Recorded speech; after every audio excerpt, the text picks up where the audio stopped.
All right, so let's start with part A. We have the definite integral x squared e to the minus 2x. So we have a polynomial x squared against exponential. Remember we had the acronyms L.I.A.T.E. So polynomial is the same as algebraic.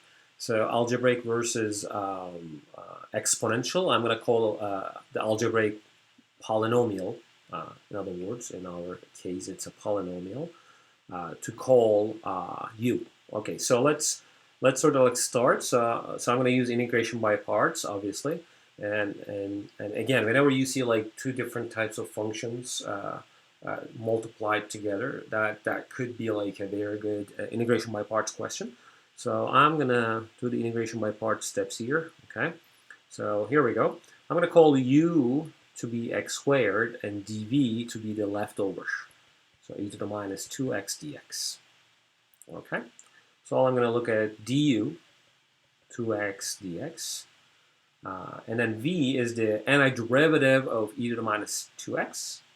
I'm going to write it in one shot, but if you're not feeling comfortable, look at this integral here and try to call u to be e to the minus 2x, but I'm going to just write down the result here. Okay, negative 1/2 e to the minus 2x. Okay, so this way, this integral here is written as u times v, and that is negative 1/2 x squared and e to the minus 2x. Okay, minus v du, and I have another minus 1 in v, so it's going to be 1/2 times 2, which is 1. X e to the minus 2x dx. So one use of integration by parts reduced the power of x squared to x. That's a relatively easier term to deal with, but we have to have another integration by parts. Okay, so I'm going to put a line here. So I'm going to apply the integration by parts second time. We still have polynomial against exponential in L.I.A.T.E. So make sure you got the right u to start with. In fact, you guess that we're guessing that I'm using u to be x and dv to be e to the negative 2x dx. All right. So du in that regard is going to be dx, and v is the same as the v above. So negative 1/2 e to the minus 2x. All right. So this ends up being, you have a negative power here, be careful, e to the minus 2x. I'm going to put a bracket here, okay?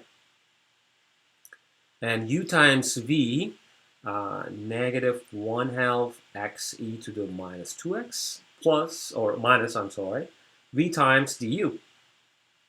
But v has a minus sign, so it's 1/2 e to the minus 2x dx. I use the bracket just to be on the safe side because you're going to be careful about the sign here. Okay. And what am I going to do next?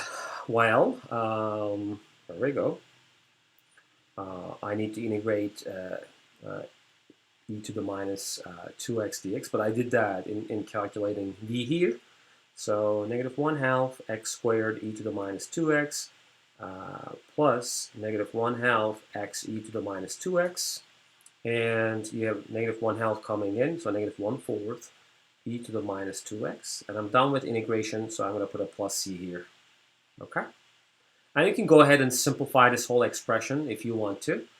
Which is already simplified, you can actually get rid of the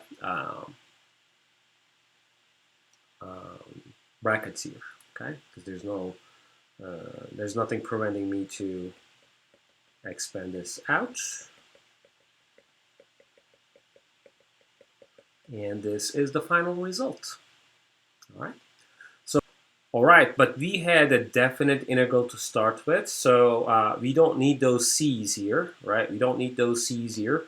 Instead, I'm going to use the fundamental theorem of calculus to evaluate this definite integral. So let me just copy the final output the antiderivative of x squared e to the minus 2x that I came up with here.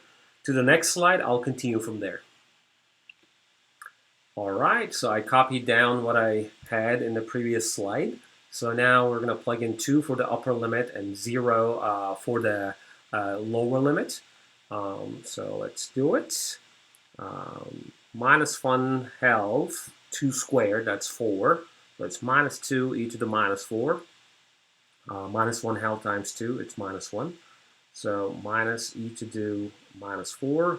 And then negative 1/4 e to the negative 4. Minus, I'm going to plug in 0 for x. The first term is going to be gone because of the x squared. The second term as well is going to be gone because of x, because we're multiplying e to the minus 2x by x. Okay. Only, I think, negative 1/4 term survives, and that's in fact just negative 1/4. Okay. So these are all like terms, right? Negative 2 e to the minus 4 minus e to the negative 4th, and the other one. So minus 2, minus 3, minus 13 over 4 e to the minus 4 plus 1/4 is the exact value of the definite integral. And if you want, you can go ahead and then use your calculator. And at this moment, like up to this point, do not use the calculator because we need the exact value at the end, okay? And now, if you want to get a numerical approximation, go ahead and use your calculator to get something closer to 0.19. Okay, so right now we can use the calculator and get the number with decimal places. Okay, so I don't know why it popped over there. There we go. 0.19 is exactly what we have here. All right. So I think that this takes care of part A only, and I'm going to finish the video right here. You can continue to the next video to see what I'm going to do for part B. All right, bye.